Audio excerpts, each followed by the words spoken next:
area of blindness prevention. Primary partnership activates focus on sight first program, which has benefited nearly 500 million people through comprehensive eye care. In India alone, Lions clubs run 167 eye hospitals across the country. United Nations Office on Drugs and Crime has identified Lions Quest as a program that aligns with the best practices for school-based prevention strategies outlined in the international standards of drug use prevention. In India alone, millions of children have benefited through this school-based program.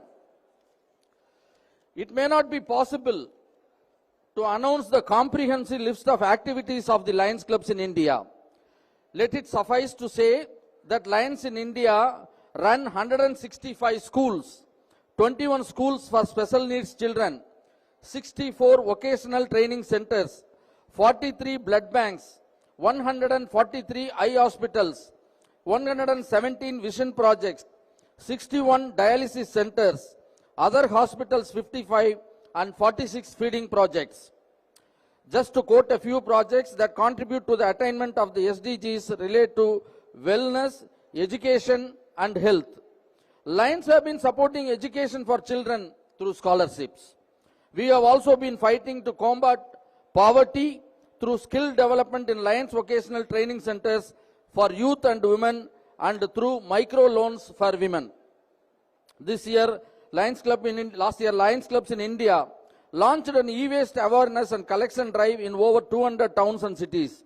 Local governments and various other social organizations joined in this effect, leading to creating an ecosystem that prevents child abuse, environmental degradation, and health hazards, and this e-waste management continues in this year also. Through its collaboration with the Measles and Rubella Partnership in Gavi, Lions have funded the purchase of more than 110 million doses of measles and measles rubella vaccine. We welcome you all to this roundtable, which we believe will provide us with the next step forward.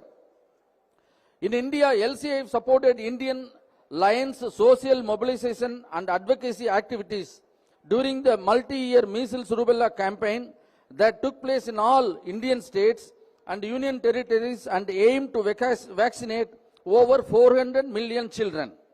Lions run programs for midday meals, provide nutritious meals free of cost or at a highly subsidized rates through their networks of clubs. During the period April 2020 to June 2021, Lions Club provided over 10 million meals in India during the peak period of COVID. My dear friends, apart from these, wherever natural calamities takes place, Lions are the first to step in to offer a helping hand. With all these, we have been conducting this program for the past 2 days, where 200 plus stalls have exhibited various projects of Lions in all over India.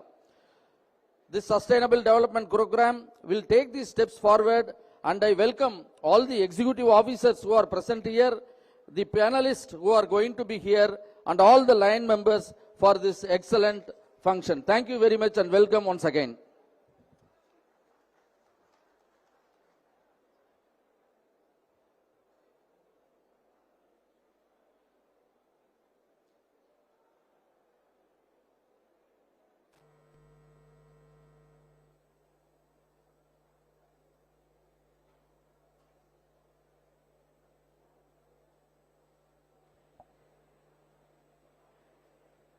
Thank you, sir. Thank you so much for that very energetic start and for opening this session.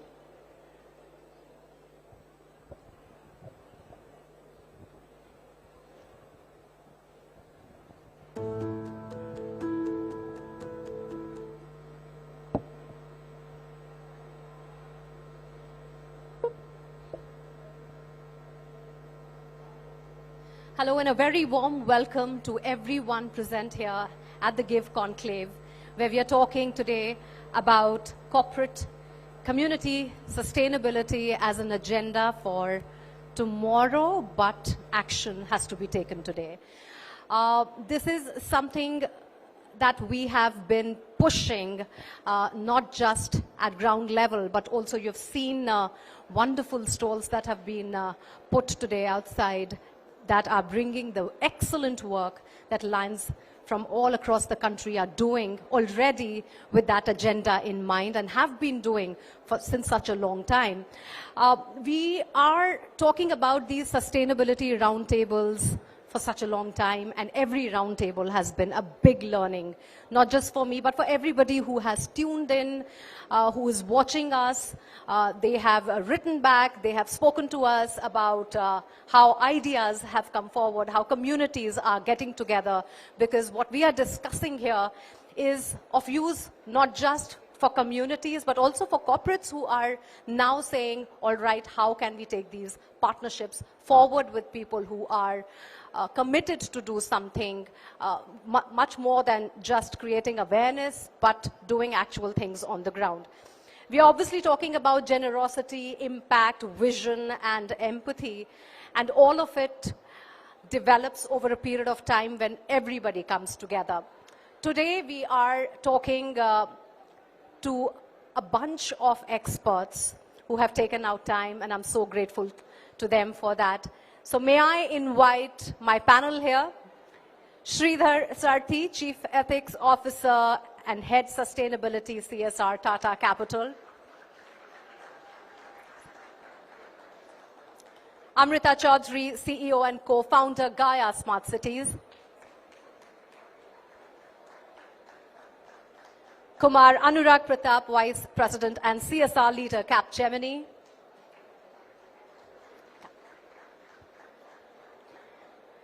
Shishir Joshi, Chief Executive and Founder, Trustee, Project Mumbai. Ma'am Vimla Ramesh, CEO, Maharashtra State Khadi and Village Industries Board.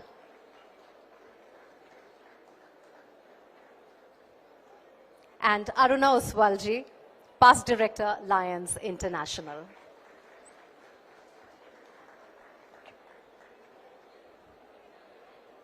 Sridhar, if I may start with you. Tata Capital, Tata is a legacy company. And of course, you also carry perhaps the burden of legacy because everybody is looking at you and wanting to follow what you're doing. So it also becomes doubly difficult for all the stakeholders who come from legacy companies that when you are talking about doing everything that is so minutely watched, it also becomes about how best you do what you do.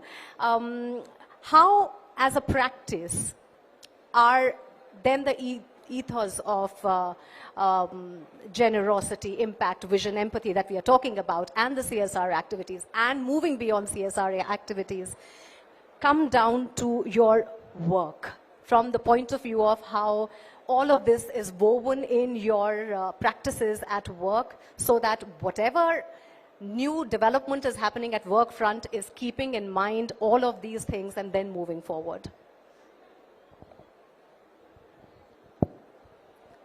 So thank you and good evening to all. Firstly, it's not a burden. I'll just like to correct you. I think it's our responsibility. And responsibility is one of the key values that we at the Tata Group have, and we at Tata Capital also imbibe. So that's number one. Number two is, I wouldn't like to use the word, the generosity word, because again I say that every one of us need to contribute to the society, make sure that we make an impact, however little that we can, to make a difference in the lives of the individuals. I won't call them beneficiaries because, again, which means you're doing a so-called favor. So I like to abstain from using these words, so and apologies for that. But with respect to what we at Tata Capital do, of course, we are a 150-year-old conglomerate. Tata Capital is one of the youngest in the Tata Group in the financial services sector, but has been one of the fastest growing. So when we've been growing rapidly, it also means that there is a lot of responsibility on us. And again, that's a key word, that's a trait that we all at Tata Capital have. The purpose of, it's important for us to understand why we exist. There's a purpose. At Tata Capital, the purpose of us is to be a responsible financial services provider, fulfilling India's aspirations. Tatas have always believed in nation building, and we've continued to contribute. I won't say contribute, but to support the Tata Group, the country in its developmental efforts. It's a small effort by us, but we would continue to do that. What we've been trying to do, because in the interest of time and seeing the other panelists there, but what we've been trying to do is make sure that we do a vital few, but make sure at the same time that there's a deep impact on what we do. So I'll give you an example. So there are 17 SDGs, and surely we'd like to contribute to all the 17 SDGs, but we've chosen a vital few, and of course, whether it's one or two, but we've started with three, and one of the major areas that we've done in three is about eradication of curable blindness. So blindness is a major concern in the country, but to eradicate curable blindness has been a key objective. And within that, if you notice that many of us, many of our fellow citizens go blind due to abject poverty or because of accessibility of quality health care. So there is no better joy than the sight, seeing, joy of sight, and we've gone ahead with one of that. Number two is what we've also done is, of course, Tata Group has contributed to cancer care in its own way, and we've continued with that. And we've used technology to the hilt, because everybody from the rural hinterlands in the country cannot come to Bombay, which is the so-called Mecca of cancer care. So we've used technology to the hilt to see what we could do for the underprivileged to send their papers across to Tata Memorial. And it is scanned, it is seen, and the opinions of the doctors are given and sent across. Number three, as I said, one of the key areas, they say the next world war is going to be fought over water. And so there's a lot of focus by Tata Capital on climate action, which is SDG 13. And water security, water scarcity, making sure there is integrated watershed development project, which has a ripple impact. Lastly, we've also done, we say there is enough energy, there is enough electricity in the country, but if you go to the rural hinterlands, you won't see electricity at all. There are many places that I personally visited which does not have electricity, or where people have not seen electricity. So we have an expertise because of our renewable energy financing that we do. Right. So what we've done there is we've set up off-grid solutions for the rural poor, made sure there is electricity, but more importantly, what it's helped is it's prevented reverse migration, in the sense it's prevented migration. It's helped in clean drinking water. So what does clean drinking water means? More preventable waterborne diseases. Right. Children have time for education.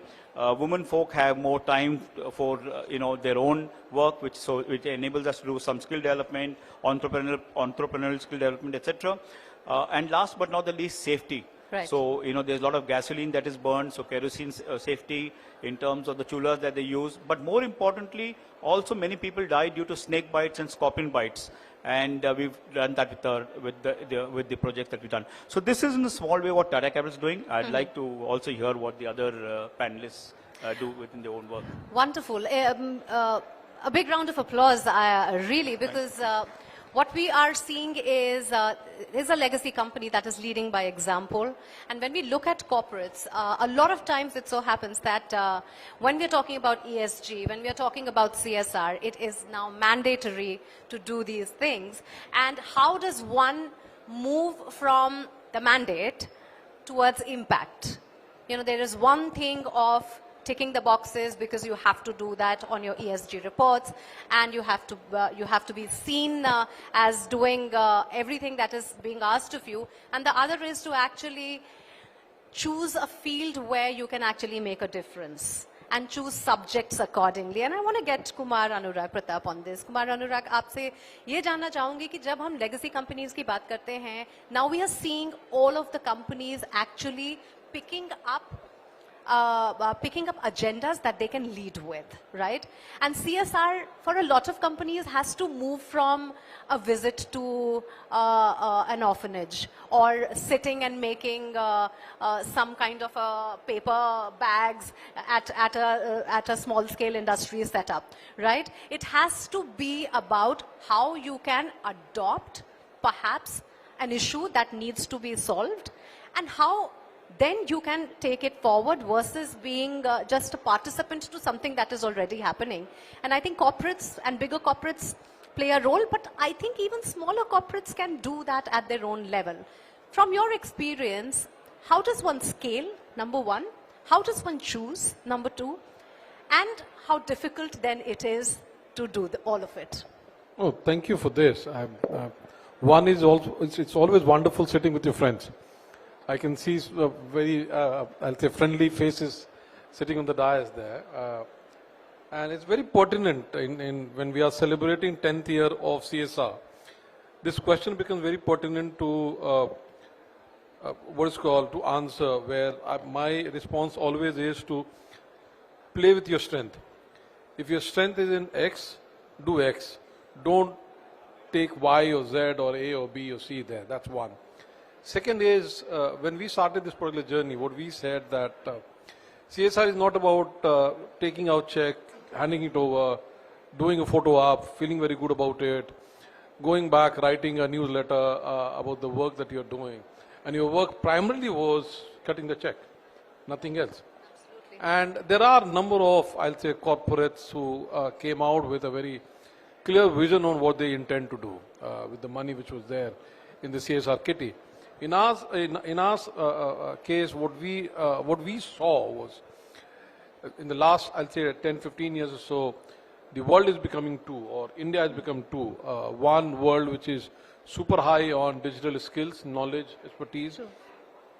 And they're using this knowledge and expertise on digital to access all the opportunities, get all the entitlements, get all the benefits there. And there's a sizable part of world, there's a sizable part of India which is lacking these, which is preventing, I'll say, a street vendor to get the benefit that he or she should be getting. Or I'll say unorganized laborer or a student in a government school, they are not getting the level playing field for them to really access the opportunities. Right. During COVID, this became very, very, I'll say, clear for everyone to see. The people who were there digitally very, I'll say, active, they survived. People who are not digitally, I'll say, literate, for them it was very difficult.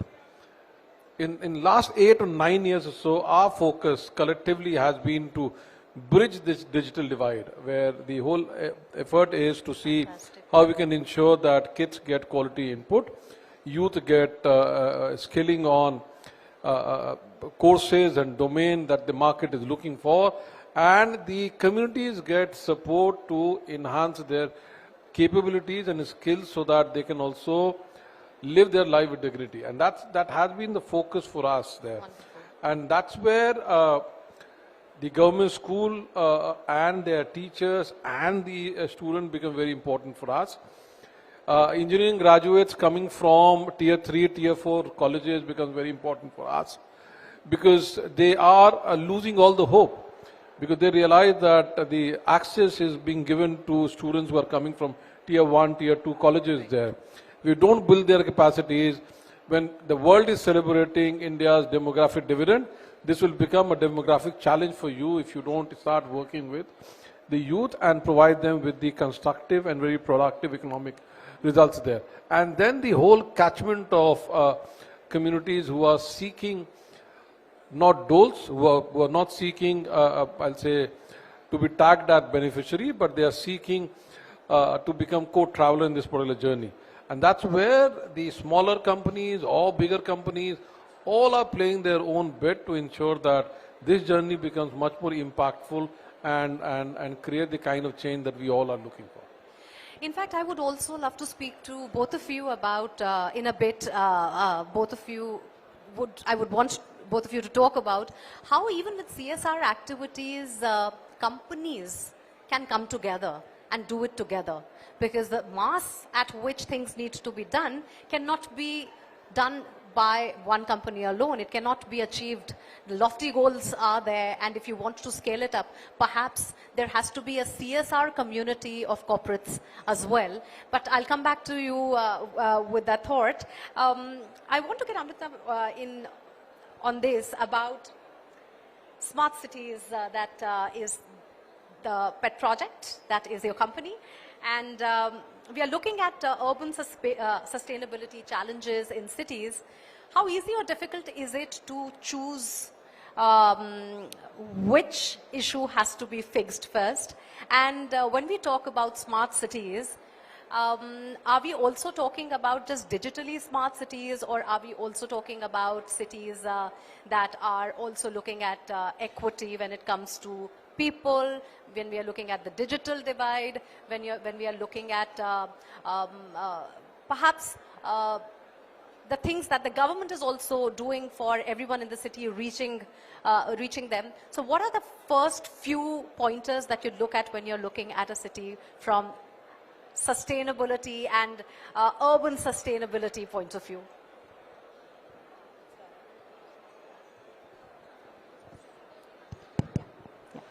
So that's actually a very fantastic and a very broad question. So if you take a look at urban and infrastructure, that's really been a driver for our economy and will be the driver in our journey as we look at the 5 trillion or the 30 trillion, right? And also a huge employer. So when we look at cities, and we work a lot with various governments and cities of the 100 smart cities, like multiple that we have worked with at the design, you always end up putting the people at the center of it. And I can see the poster of the Sustainable Development Goals over here. And ultimately, it is trying to design the systems and the solutions which will impact these, right? So how do you impact livability? How do you impact the performance of the city? Because the city exists to provide a set of services and infrastructure to the citizens, right? So how do you do that? When we are looking at the mission itself, which is now towards in its 6th year, and it started out with this idea of citizen engagement to identify and do a SWOT analysis of okay, what does the city have in terms of challenges? What are its strengths? And from there, identify the set of initiatives that each city wanted to do. So as an example, I mean, in Agra and many other cities, they have chosen mobility, they have chosen solid waste management, they have chosen solar, and solar PV and rooftop solar and so on. So these are all different elements of what cities choose. And when we design the technology and the systems, it is not just tech, right? There is a context to it. So a city will choose a set of, let's say, 8 projects, 10 projects, 16 projects. And, most of them, some of them are mega projects, right? So if you're looking at the surveillance systems, the security systems, the integrated control and command centers, these are mega projects. But there are projects around digital literacy, around skilling, about employability of women and youth. There are a lot of projects around healthcare. So these are all about affordable housing. These are all integral parts of the overall master plan of the city, of which many of the cities have made progress in building that forward. And it's not just confined to the 100 smart cities. I think when we look at urban, our context of urban goes down all the way to the 5,000 urban local bodies. And if you look at initiatives related to, let's say, solid waste management, sewage, Swachh Bharat, all of them are extending to all of these 5,000 cities, right? And again, the whole idea is that you're looking at sanitation, you're looking at health, these are all very interlinked ideas, and you need to ensure that you're bringing that lens. So I'll just give you an example of we were working with Delhi police to design their entire intelligent traffic system. Now, when you look at smart mobility, right, like, on the supply side, the supply side means, like, what's the infrastructure and provisioning, and not the demand side where people can reduce consumption through, like, using public transport, right? Both need to go hand in hand. But on the supply side, if you see, there is a choice of, like, the overall vision is to improve the efficiency of the city. The city needs to move faster. There needs to be less congestion. And Delhi is, like, known to be, it's top 11 in the world in terms of congestion. So you're looking at how do you design the system better so that the city flows. How do you look at the software in the systems so that there is less wait times at the intersections, which is a major contributor to the carbon footprint of the roads and of the intersections, right? You're looking at the equipment and the hardware that you put in and how you can reduce the energy footprint of the hardware that you put in the first place to improve, like, the city system. You bring in the lens of accessibility people, right? So it needs to be accessible. Where do you design, like, walking paths? Where do you bring in the, like, signals for the blind and, the elements for that? You bring in the element of safety, right? Like, we look at all the black spots and the accident spots in the city, and we look at, for example, in Delhi, there's a lot of transit-oriented development that has happened, and in those outskirts are where, like, the higher incidence of accidents happen. So how do you, bring in more signaling, traffic signal junctions in those areas to reduce traffic? How do you increase awareness and engagement programs? So there's a lot of different ways in which we look at this, and yeah, absolutely. Yeah, but what is brilliant is that you keep people at the center of any initiative that is happening in a particular city. So what is that city perhaps dealing with at the highest level is what even the government would be keen to offload on partners and ask for collaborative solutions. Absolutely, absolutely. Yeah. Like, and each city has its strengths, right? So if you're looking at Agra, for example, tourism was a huge factor. So the entire revitalization of the Taj district was an important part of looking at Agra's story. If you look at Raipur, like, you're looking at some of the handicrafts that come out of that area, and the silk and so on. So it depends on what each city, what the economic pivots are, so working what on the a model social where pivots we are are. looking at both the strengths and weakness, what strengths can be further pushed, and of course the crisis problem that can be solved. So we are essentially looking at people-centric policies. Let me also get Vimla ji on this. When we talk about people-centric, and especially I always have an agenda with gender and always looking at what is being done for women. Khadi के साथ में बहुत काम हो रहा है, लेकिन तब भी ऐसा कभी-कभी लगता है कि खादी को लोग पूरी तरीके से समझ नहीं पाते हैं. Khadi is a very, it's only something that is associated with what we wear. But there is such a huge definition and body of work when we talk about Khadi, and in what ways it is upskilling women and small industries, and what is happening on ground with the government's initiatives. If you could tell us a little more about where are the challenges specifically when it comes to understanding the movement, understanding Khadi, and how sustainability as something that you are wearing, how possible it is, because sustainability sometimes comes at a cost, and a lot of times it's not understood by Janta. So what are some of the things that you are grappling with, and how are you fixing those issues? Thank you very much for inviting me here, and it's a pleasure to be among roaring lions. And I hope the cause for which we are all sitting here together resonates in this whole hall and beyond, because countries would be listening. We have international and national and all cities here. So going with the subject theme, there is a combination of corporate, community and sustainability.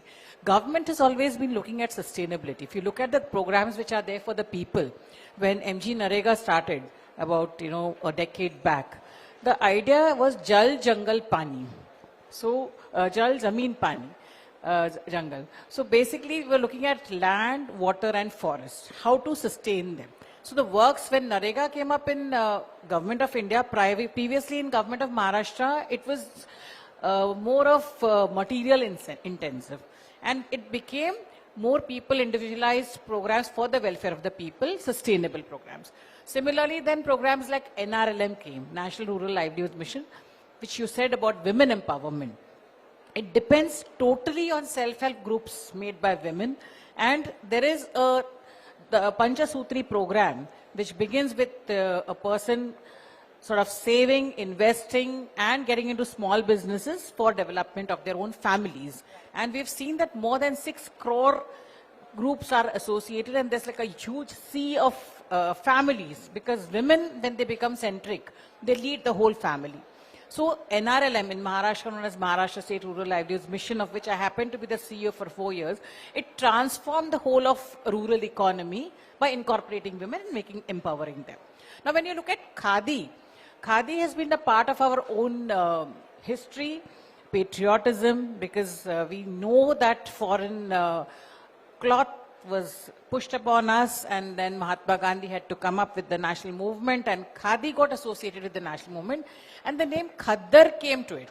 So unfortunately, because of this name Khaddar being associated to Khadi, people imagine that Khadi is coarse, Khadi is not wearable, Khadi is not fashionable.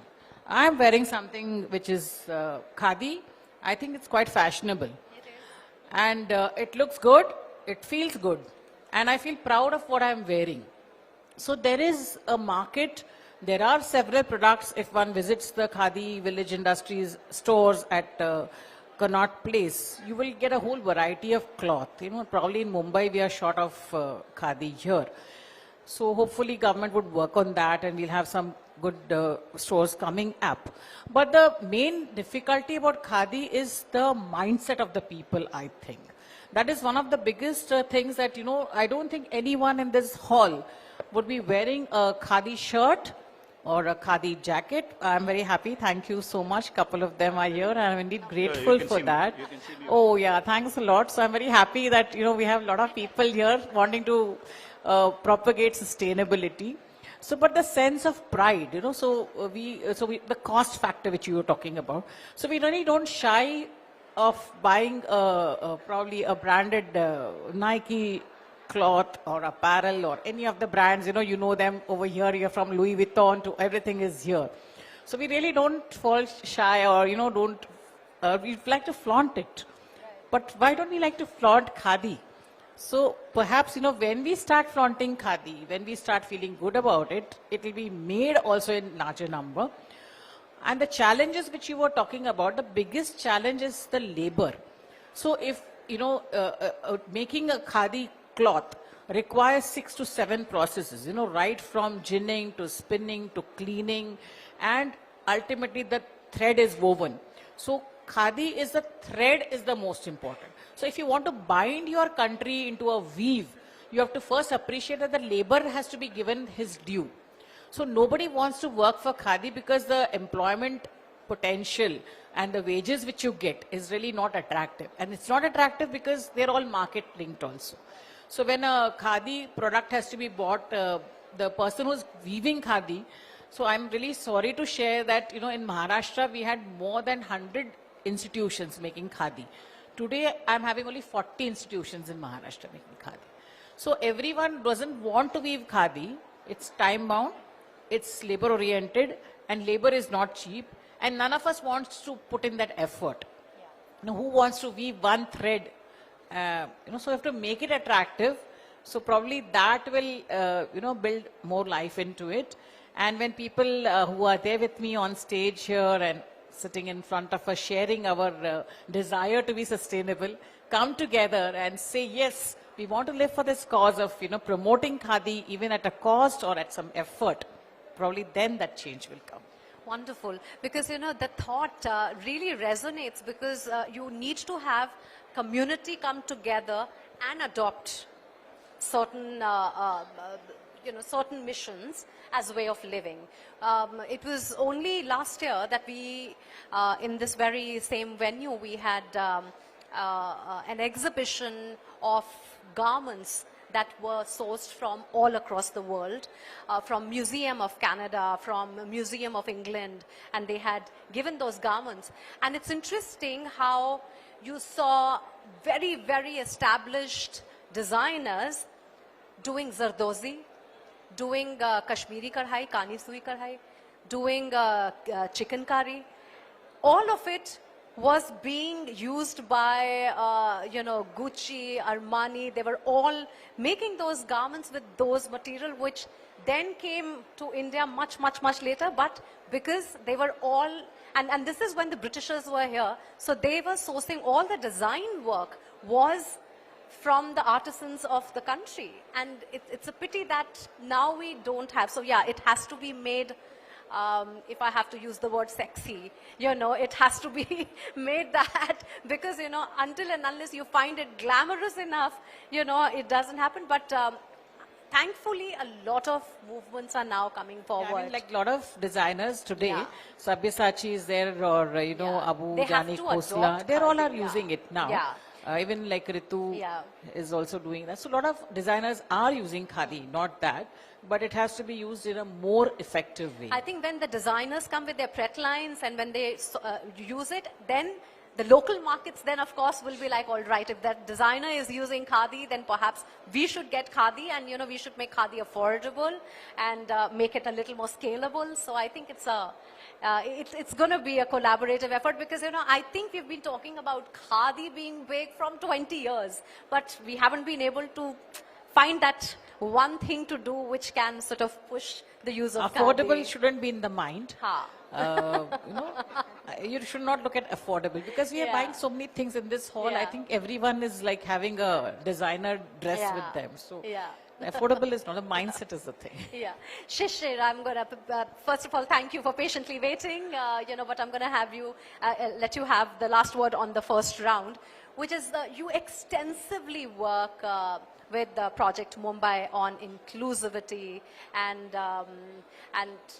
getting people seen, right? It's about making people feel seen about what their needs are. But we also see that, everyone who's working with, say, the disabled community or with a marginalized community, everybody is working in silos. Yeah, for instance, if Gaia and Project Mumbai were working together, it already would be something that, the urban cities that are getting designed will automatically have accessibility as one of their top points. So when we talk about everyone working in silos, is there a way to come forward? Because when everybody is working on a smaller project, it sort of remains constrained to that geography and doesn't get scaled up. So if someone has to scale up, especially in your line of work, what are some of the ways one can do that, and what kind of help are you looking at then from communities like perhaps Lions?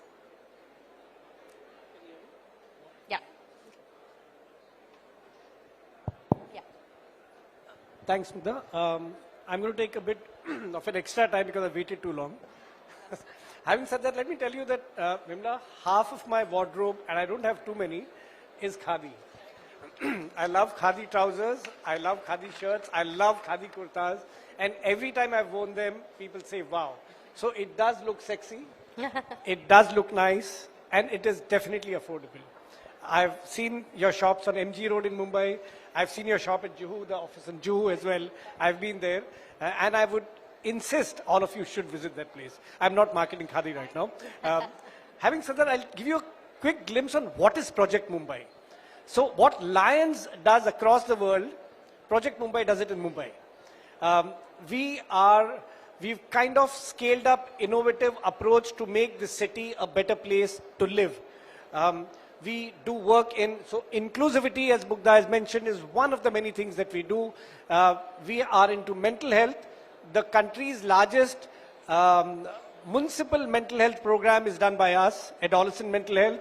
We do mental health for inmates of prisons. We do mental health for the Mumbai police. That's one part, because we feel if there are three areas which are going to hold on to us till we die, one is mental health, second is sustainability. We run the country's largest plastic recycling donation initiative, where we get millions of people in Mumbai to give away their plastic, which we recycle and we put it back into the community in the form of benches, completely free of cost, pencil boxes, T-shirts. This morning I was wearing one T-shirt which was made out of recycled plastic. And the third is the inclusive space. Can we make the city a better place to live for the differently abled and for the elderly? We are all getting old. Can we take care of the elderly as well? Within that space, what we've created is a model of public-private people partnership.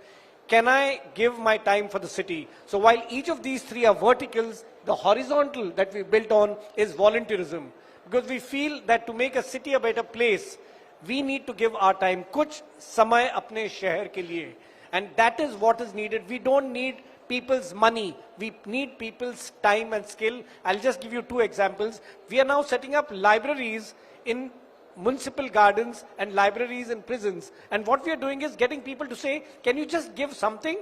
Easiest to give is a book. Because most of us want to clear a bookshelf because we don't read books now and we want to make a bar at that place. So the easiest thing to do is to donate those books. I'm happy to pick up those books because these books are handy for inmates of prisons because they're languishing in jails for years together. But what we managed to create is this large ecosystem of volunteers for Mumbai, which can make the city the kindness capital of the country. And that is what we strongly believe. There is a solution. You asked me about inclusive city. We've adopted the wheelchair basketball team because from there we see these are people. We just heard a session on prior to this on Special Olympics Bharat, but these are special children who played. They're the national champions now. The wheelchair basketball team. We've got 15 days from now the first ramp on Juhu Beach will be coming up, which will enable a person on a wheelchair to walk to the beach. Imagine I live in Mumbai, I'm on a wheelchair, I can never go to a beach. And there are people across the country who are coming to see the water and the coastline. And a wheelchair person in Bombay can never go to a beach. We are doing that, we are creating inclusive gardens. And to respond to your Mugdha, the question is, it needs to be collaborative. Yeah. We need to have our strengths. We have worked with Gaia in the past. We have worked with Capgemini in the past. And the idea is all of us have strengths. It cannot be only a Project Mumbai initiative. It has to be all of us to put together. And can we give our time? Can we give some energy? And the example that I can give you is in COVID, I know Lions Club has done immense and hats off to that. But we impacted close to 1.5 crore lives only during the COVID time, which translates to around 9,000 people every day. And that's how the kind of lives we've impacted. And we are just a 5-year-old organization. To speak of a story, in the peak of COVID, there was somebody who needed medicine in one corner of Bombay. One of the volunteers picked up the medicine, handed it to another volunteer living about 30 kilometers away. And the third volunteer picked it up and gave it to the fifth person who needed the help. The idea is we are creating this relay of volunteers across Bombay who can help people like us. What the need is, there are good people everywhere. There are so many good people sitting out here. But there are good people in the government as well. And can we tap good government resources? Can we tap good people sitting out here?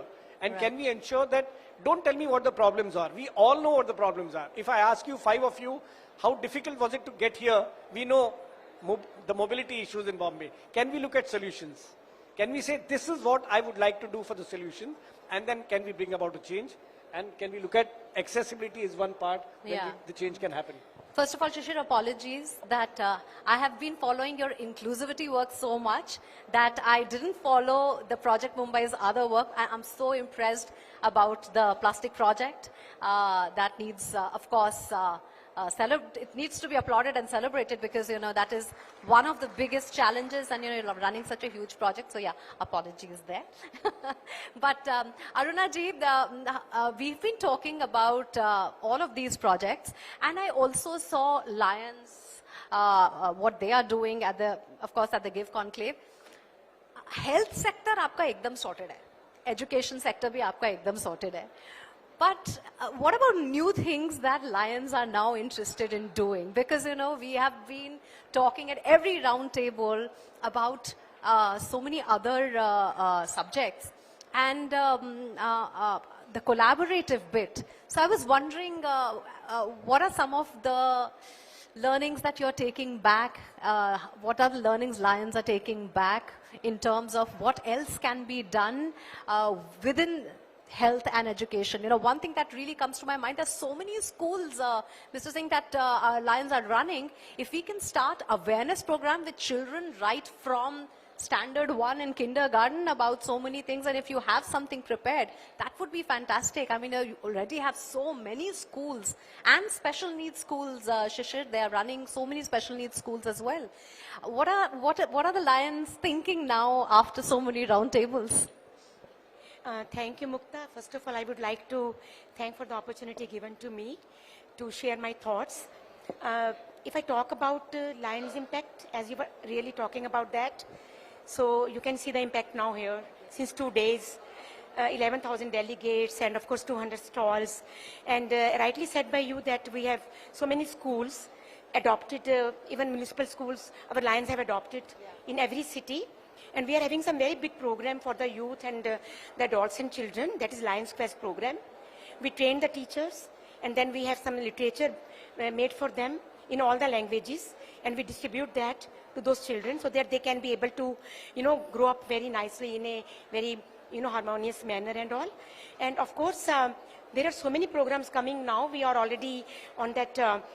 For health, if you're talking about the health, yes, of course, I will like to tell you, we have about 200 eye hospitals in India, running by Lions and Lions clubs. This is our foundation, LCIF, and it's a big platform. We are having all the programs if your health is concerned. Eye hospitals, then you talk about dialysis centers. Cancer. You talk about childhood cancer, you talk about environment programs. Of course, blindness eradication. I was very much impressed with the Tata executive here that they were talking about they have started this with the blindness eradication. And we started with blindness only. Right. Helen Kerala started this and Knights of the Blind. We used to call it when our foundation was formed. So I would like to request Tata executives here, as rightly said by everyone here, we need to get together. True. You know, everybody sharing their thoughts. Everybody wants to give back to the society, unleash the power of generosity, to give some impact, and of course some vision, empathy. We all talk about this. This gift conclave is, for that only we have done it. Our India Association, our LCIF. So why not come together? Like she was talking about Khadi. Yes, we need that also. True. To make ourselves very comfortable. You're talking about the smart cities and all, smart villages, smart cities. We need that also. And you were talking about the brand of Bombay city, like you were doing plastic, turning into a lot of good things which you can donate and dedicate to the people who need it. And of course, you were talking about, you know, something to come together and do something great. So I just want, we have so many corporates here. Since yesterday, we have been hearing so many corporates, so many things, they are doing it in their own ways. But why not they think, we Lions are very established. We have everything. Everything is set. Only we need the corporates to join. More corporates to join and come together. And then you will see the results. It will be a brilliant country, will be a brilliant tomorrow. We talk about better tomorrow. Right. Today we are very good. But for better tomorrow, we need to come together. So my request will be, let us join together. Whatever expertise you have, we'll come to you. Whatever we have as Lions, we come to you. And let us do it together and make a smart cities, smart villages, for women empowerment, for children, everything we can do in a better manner, for health, for education, for youth. We have Leos. We have Leos around the world. Absolutely. And they are doing wonderful work. Now we have Leo Lions. After 30 years, when they cross the age of 30, they become Lion. So we are making them grow. We are preparing them to come to our foundation to take bigger projects and bigger decisions. So a lot of things can be done to make it a better tomorrow. But again, I will insist on that. We always talk about CSR. 2% is very important. Everybody has to give. I belong to a corporate house, Abhay Oswal Group. I belong to that house. We have Arnab Oswal Trust also. We are doing a lot of good things for the society. But 2% we have to give. So why not give back to the people who need it? Why we want to give to the government? Government needs it, I understand. But we also need to make a better tomorrow. Right. So that is very important, to come together and do whatever we can do best for this country, for whole world. No, but that's a wonderful thought that we have to move beyond just our CSR duties and talk about impact as also visionary corporates. I'm just going to have everybody have a last round of comments about how can this happen, as ma'am said. How can we do this at the corporate level? Should we not have CSR activities as a community effort within corporates, like, for instance, Capgemini and say, Tata come together and adopt a village, which you're already doing. But I mean, obviously not Capgemini and Tata, but Capgemini adopts some younger corporate players. Tata adopts some other corporate players. Yeah. No, but in the sense that, of course, but it's always about adopting and guiding younger corporates as well, and perhaps coming as a network together. How do you see this corporate community and sustainability dialogue come together from your field? Yeah.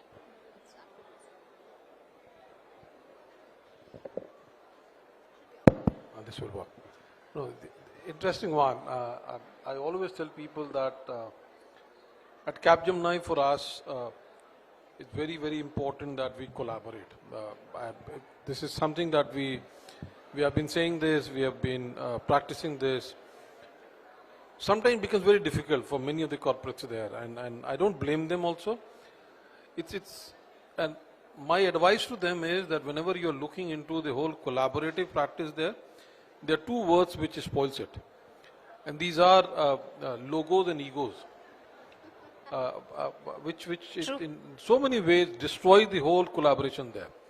If you move around also, the so many stalls there, everyone is talking about their work, their project, what I have done, what we are doing. No one talks about collectively this power of changing the world or transforming the world for better. Because everyone is talking about me, my project, what we have done there. If you ask corporates to talk about what they have, what's their impression of the problem, they'll start with what I have done. We don't talk about how collectively we can influence some of these work that's happening there. And there are, we work with close to around 20 different corporates there, all sizes, big, small. And the idea is that perspective of who you are, what you bring to the table, you get the same logo space that anyone else is going to get. And you're going to get placed based on the way your name has been written there. If you start with Capgemini, it's C, and there are A's and B's earlier, then their name will come before me, and then mine will be last. If I'm the first, I'll start with first, and then the D's and E's and F will happen there. Everyone get the same size, irrespective of how much money that you're bringing in there. It's all about, money is not the only criteria that one should be looking into when you are doing the collaboration there. There's so many expertise that you can bring in there. You bring in vision, you bring in knowledge, you bring in expertise, you bring in the whole ability to build a cohesive group there. Right. That's something that we need to do. And if another advice which I can give, I know that this is, I'm no one to give advice. Rather than saying give conclave, say it I engage conclave. The moment you say give, it's about someone is sitting at top and he's going to give it to you. When you say engage, it becomes partner. And you start partnering with each other, you start looking into the strength of yours, strength of mine, strength of others, and then we play on our strength rather than asking someone that, hey, start giving me something and I'll use that particular thing to change that particular thing. My job in this particular space is to build a collective which can influence not just policies, not just lives, but also the destiny of people who are there amongst us there. Right. That's the larger work that we all should be doing there. Wonderful.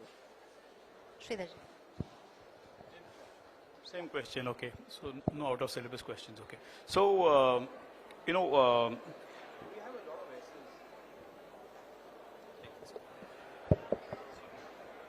So there is a lot of S that we have, so whether it's simplicity, whether it's scalability, synergy, which he's talking about in terms of collaboration that we have, and of course sustainability.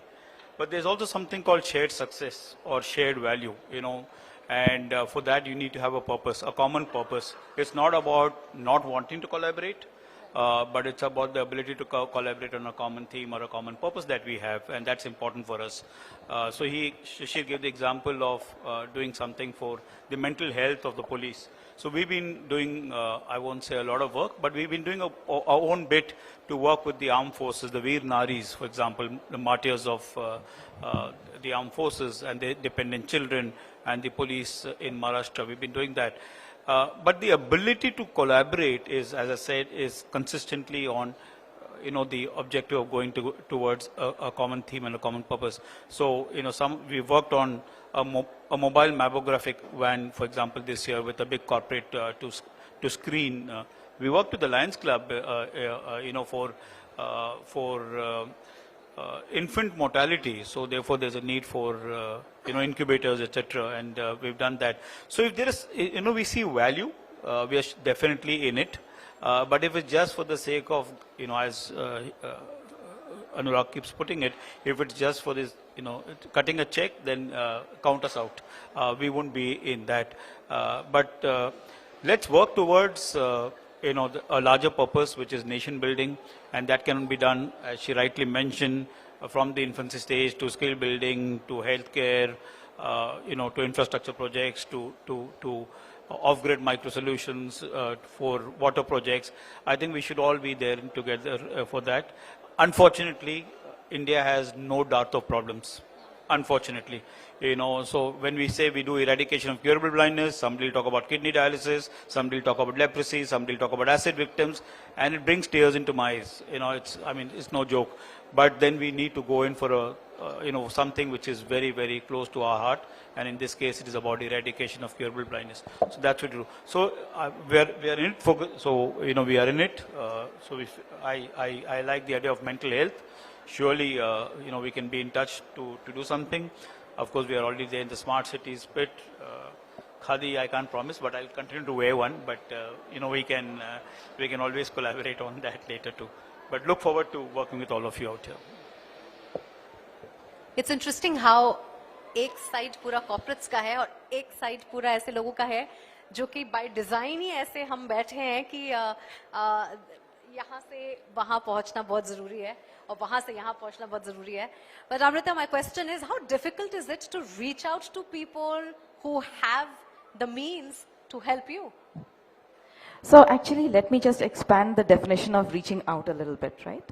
So we've been working, for example, with Swachh Bharat Mission at the central level from its inception. Now, if you look about it, digitalization and digital platforms are just the tool. Sanitation is a daily problem, and it's a problem in which everybody, from the government, who's providing the infrastructure and the service, to the citizen, who's actually creating the waste, and the corporates, who might be the service providers and, actors in that way, are participants. So it becomes very important to actually reach out to everybody, right? To do that capacity building and training for the last mile people within the government and within the contractors and their staff, so that they learn, there is knowledge sharing, and there is a lot of citizen engagement so that, people contribute. So if we see, we've worked with, let's say, Madhya Pradesh and Chhattisgarh and the cities over there, everybody is taking pride in sanitation efforts, right? Right from the IAS officer to the staff, to the last mile toilet, Safai Mitra, to the people who are actually ensuring, that their neighborhood, their street is clean. Everybody participates, and that's how, it changes, the thread of the city. And that's the only way, right? That you do engage, not just with corporates, but also with people. Shishir, if I may come to you on this particular thought, do you think कि छोटे शहरों में अपनी city के लिए, अपने मुद्दों के लिए ज़्यादा लोग शिद्दत से काम करते हैं versus bigger cities जहाँ पर लोग इतनी भागम भाग में हैं कि उनके पास means है, information है, सब चीज़ है, लेकिन आपके पास time नहीं है ये तमाम चीज़ें करने के लिए. Do you think it's a mindset? What kind of a mindset is needed when we talk about public also coming together? Because your line of work is all about people getting involved. And unless people get involved, communities get involved, it's very difficult for even the government and the corporates to do anything. So I'll answer the smaller city part first. When people do something, they would like to see results. And in smaller cities, it's easier to see some of these results. It's difficult in a place like Mumbai because you're dealing with corporates, rightly so because there are compliances. Then you're dealing with governments, rightly so because they have their own set of issues. And the scale that you have to do an impact is huge. So then to get disheartened becomes very, very easy. Having said that, the size of a city, a 1% of a Nagpur and a 1% of Mumbai is a different math altogether. That's one part of it. Personally, I've been fortunate that there have been good people everywhere. So we've really capitalized or encased on the goodness of people. And on that premise, I'd just like to make 2 points here. Everywhere there are good people. My request to all the good people here, and I'm not talking about the corporates at this point for a moment, we as an individual, can we move away for a moment from the conventional spaces where we invest our money for goodness is? Because there are so many other good initiatives, works, issues, which are not getting impacted. Mental health, as Sridhar rightly pointed out, is so important. The disability space, the elderly care space, children, because we focus on education, we focus on healthcare, we focus on infrastructure, but some of these basic elements are left out. Can we start looking at that? And capacity building is another space where we require, for instance, to give you an example, Project Mumbai is not directly building let's say ramps across Mumbai, but we are working very hard with the municipal corporation. We are now the knowledge partners with the municipal corporation to ensure that every ward office, every government office has a ramp. Now that requires people to follow up. Right. Nobody funds people like that. So that's my request number one. Look at your CSR money, your individual wealth for some of these smaller areas. We don't really need big money. There are lots of good organizations doing some meaningful work. Second, as an individual, can you contribute some of your time for something which is happening around you? Your support will make a lot of difference to people around you. I could be a HR professional, I could be a chartered accountant, I could be a management expert, I could be a business expert. Look at organizations around you to say, मैं महीने में 2 घंटे आपके लिए देना चाहता हूँ, दे सकता हूँ. उससे आपके नेट वर्थ में नेट अर्निंग्स पे कुछ फर्क नहीं पड़ेगा, लेकिन उस ऑर्गेनाइजेशन के ग्रोथ में बहुत फर्क पड़ सकता है. Corporates are really doing a great job, and I'm really grateful to them for them. Thank you. That's a brilliant thought. Empathy and philanthropy perhaps need to start at school. It should be a subject, I feel, because once that is set, you grow up as individuals who do not need to be taught all of this when you are. I'm just going to add one more point. You know, we are mapping roads of Mumbai. Mumbai has 19,000 roads. What we are doing is people like you and school students, college students, we say, आप किस सड़क पर रहते हो? 9 out of 10 people know the name of the road but don't even know who that person is. I live on Pula Deshpande Road. I live on Nagardas Road. That's ये है कौन? We don't even know who these people are. We are saying, step out. We will tell you how to map this road. We've got the police to tell us this road comes under this space. The municipal corporation is giving us the other data, and we are QR coding it and building the cultural history of the city. Now, tomorrow, if somebody says, where do I live? I can say, I live on this road and I know who this person is. You are contributing in a little way. Half an hour of a walk on the same road will change the way you contribute for your city. Wonderful, wonderful. I like what Anurag said. Logo, ego से आगे बढ़कर अगर हम काम करें और काम के लिए time निकालें, then it's all that matters. Ma'am, last word is yours. I'd like to take this forward about being, contributing as an individual. Because unless we change, like even Mahatma Gandhi has said that be the change you wish to see. So wearing khadi or contributing to society, I would add on to using honey. So like when you look at khadi, it's not only cloth. We were discussing, so khadi is a whole range of products, whether it's footwear or whether it's shampoo, soap, and anything else, any eatable also. and also includes honey. Recently I had a very big honey festival organized at the Yashwantrao Chauhan Center. I don't know how many people heard of it and how many people came. I'm happy that I'm really happy after coming here today, meeting people who are wearing Khadi and visiting the honey exhibition and probably using Madhuban honey. Honey is one of the very important things for sustainability.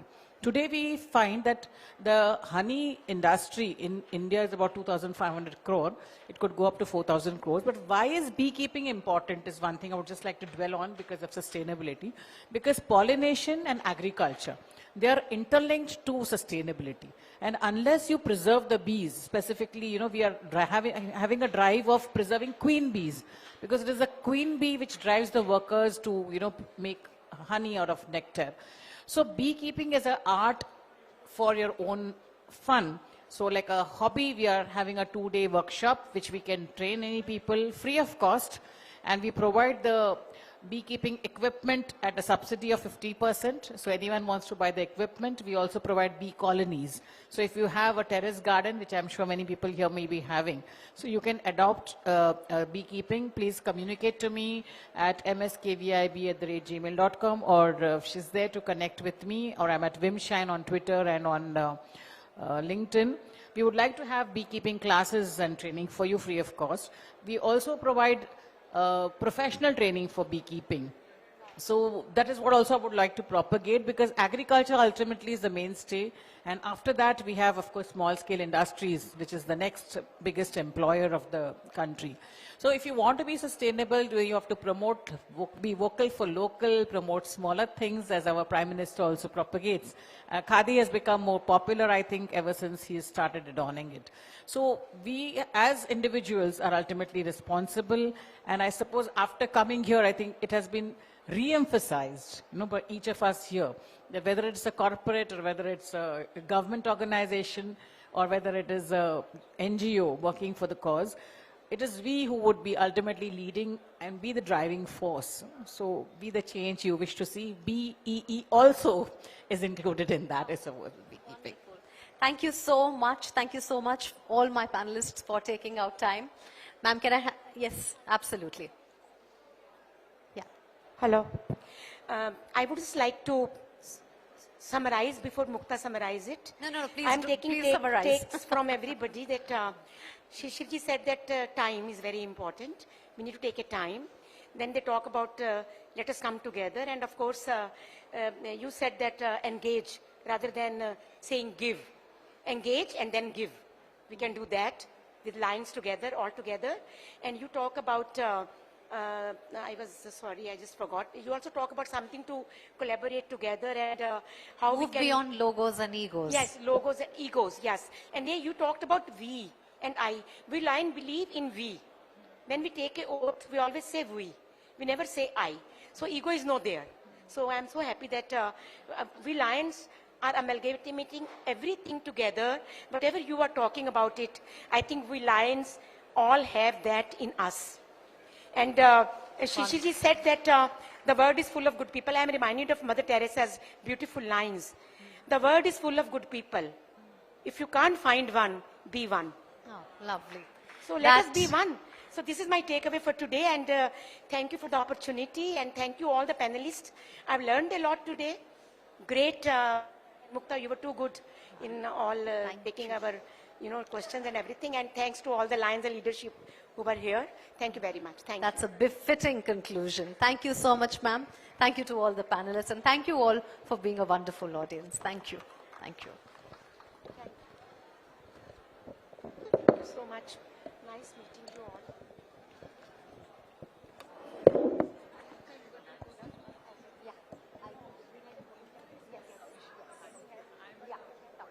Yeah.